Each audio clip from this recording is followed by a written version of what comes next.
Hello, Scorpio, Sun, Moon, Rising, and Venus. Thank you so much for tuning into In Tune Deep Tarot.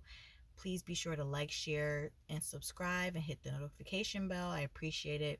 Scorpio, we're going to be looking into your love life and pull some cards on your love life. Sun, Moon, Rising, Venus, Scorpio.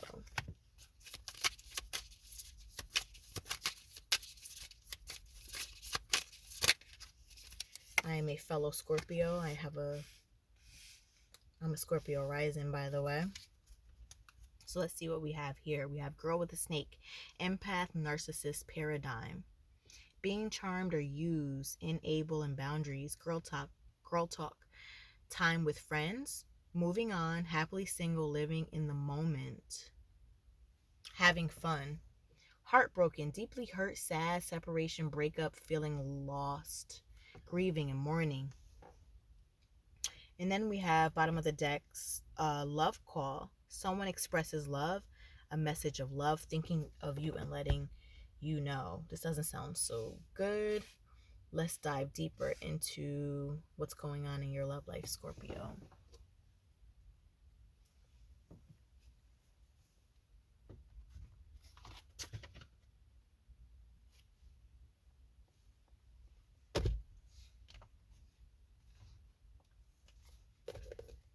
Let's get the tarot and see what's going on in your love life. What's going on in Scorpio's love life? Sun, Moon, Rising, Venus. What's going on in Scorpio's love life? Sun, Moon, Rising, Venus.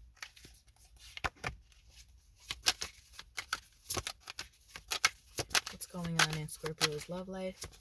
Sun, Moon, Rising, Venus. Scorpio. Let's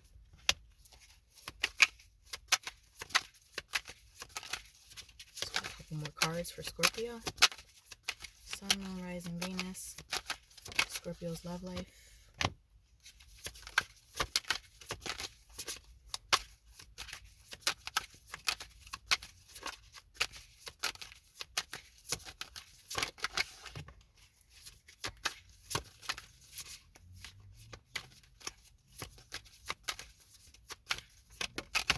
Okay. So it's looking like a lot of 3 action. It's looking like the beginning of one cycle and the ending of another. They say in the beginning there's the end, and in the end there's a new beginning. Someone was being very secretive. I'm seeing a lot of 3s. Maybe there was a third-party situation, a karmic third-party situation where someone could have found out someone's secrets, and there was some sort of heartbreak that happened. I'm also seeing that there was empath, narcissist, paradigm. Someone was being charmed and used.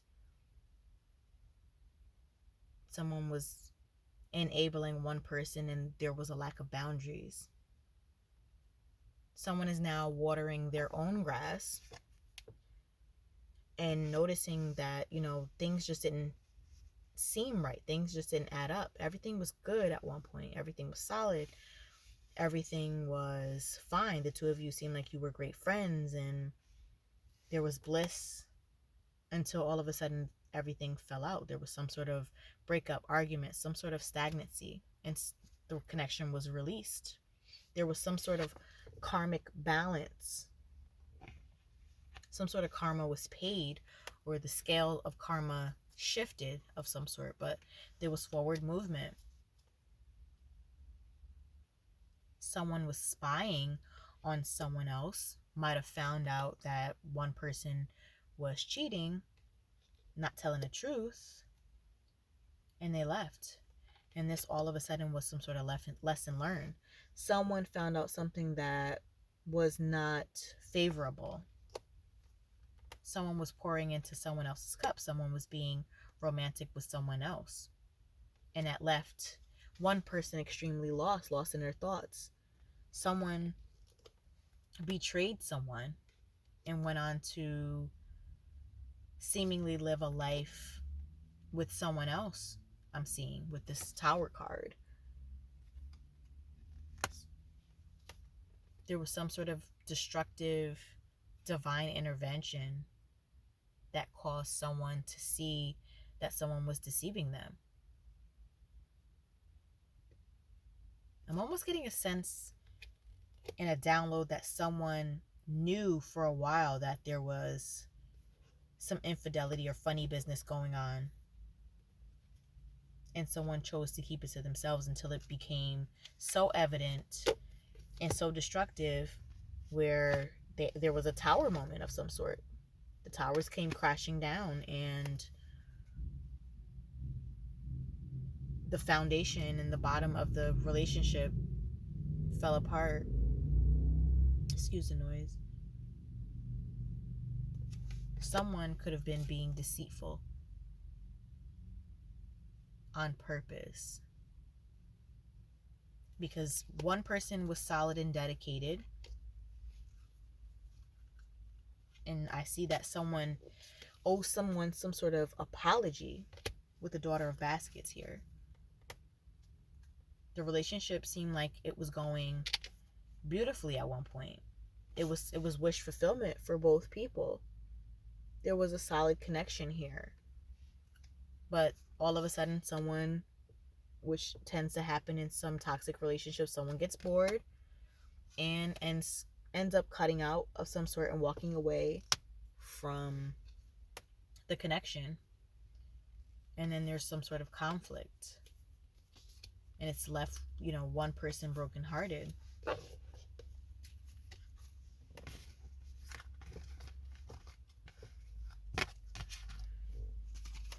Then I see with the love card, the love call at the bottom of the deck, someone then calls and expresses love. I'm almost getting that it was the person who did the wrongdoing who's reaching out with the love call, telling them that, telling the person they hurt that they miss them.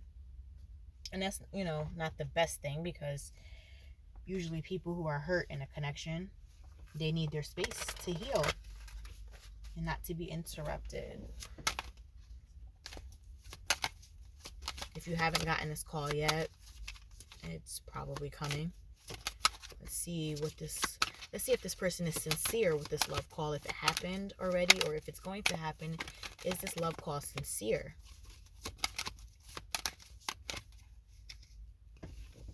Let's get a couple cards. Is this person sincere with this love call? Is this person sincere with this love call?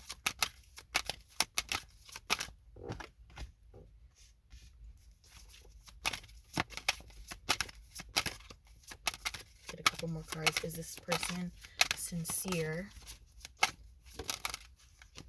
with this love call?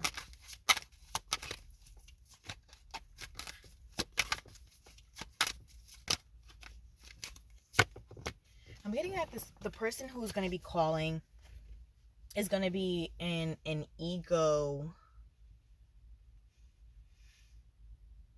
type of situation or type of energy. They're coming in with the Strength card, which is giving me ego and also holding back, and then also the Five of Pentacles, which is a very low vibrational energy. They could be broken or, upset that they're not receiving your nurturing anymore. Their secrets got them into trouble, and now they're calling because they need help from you, because they're feeling bad that the connection is no longer. And while you're sitting there healing and trying to help yourself, this person is having some sort of regrets, but it seems like it's for a selfish reason. They've had an epiphany that they miss you and that they're possibly spying on you. They're having a hard time, feeling like they've wasted your time, and they're feeling, torn apart, but ultimately you're feeling torn apart because of the infidelity or the betrayal that happened. And so this person, again, I really do feel like they're in their ego trying to make the first move.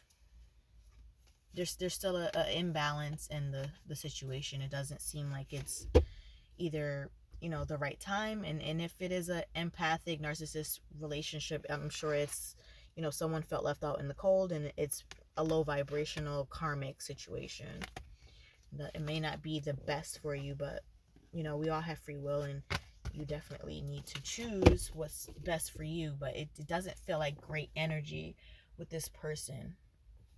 And it seems like it's an established connection. Maybe the two of you known each other for a long time, but it still seems a little bit fresh. The wound definitely feels very fresh. So I'm going to get some advice to close out the reading. I'm going to get some advice from the Archetype Oracle deck. Okay, here we go. The Siren. I'm going to read it from the book. Let's see what the Siren has to say.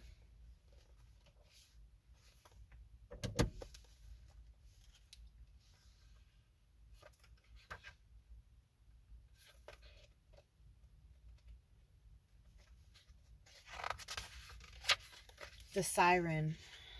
Other iterators of the Siren archetype include the nymph, the mermaid, and the fairy. They often come in sets of 3 as a trinity of temptation. Embodying the Siren archetype requires that we explore things that are taboo. The Siren laughs at conventions and constraints. She eats rules. The Siren, the temptress, the seducer, the femme fatale. The Siren calls and the world spins. What we thought we wanted pales in comparison to the sweet allure of her song. We find ourselves lost in a spell of desire and longing, perhaps even lust. Whether the thing calling to us ultimately good or bad is somewhat irrelevant. It's the journey that matters, and the work of the Siren is to take us on a deep psychic descent. Following her song, we go down, down, down, to a place where lessons are learned and courage must be rallied to find our way back to dry land. Try as we might, resisting the call may not even be an option, unless, like Odeus, we find our hands to the mast of our ship. It's likely, though, that falling for her call is the only way we will come to live more fully on the surface. When light awakens sensuality, absorption, arousal. When dark, wickedness, adultery, wreckage, betrayal, insatiability. I definitely got a sense when I seen the first couple of Oracle love cards come out that there was some sort of infidelity, possibly, especially when the reading started to emerge. Someone took the bait of some sort of temptress or seducer, but ultimately, things in our lives happen for us, not to us. So if that is a case, Scorpio, where you are in a connection where you were trusting someone and things were going great, and all of a sudden there was some sort of infidelity that caused some sort of, adultery, or someone just was greedy in a sense and not faithful and disloyal, then it's a lesson learned on their part to not be that person. And it's also to awaken you to maybe an empath narcissist paradigm, relationship, or situation.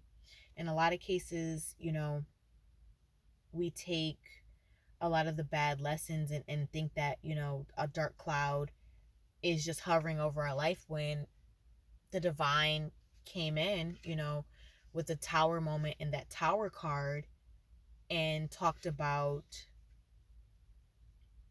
or not talked about, but just gave you an out where, if you were being completely faithful, loyal, and committed to a situation, you were rerouted, so to speak, from the divine, and saying that, your loyalty isn't being appreciated here. And so your eyes may have had to be open to destruction, or to see, something had to happen to show you the true colors and the true essence of what was going on behind the scenes, in otherwise, in any other way you would never found out. So a lot of things happen for us in our lives rather than to us, even if they're hard. They say the tower is a gift. It's a gift to let you know, or to reroute you to your ultimate path, to help you get back on path if you veered off the path. That's all I have for you, Scorpio, today. Thank you so much for watching. I appreciate your view and your time. Please like, share, comment, and subscribe and hit the notification bell. I appreciate it. Good luck with your journey in love, and definitely, if it's hurting you too much more than it's feeling good, then it's time to reevaluate if the situation is for you. I appreciate you, and thank you so much.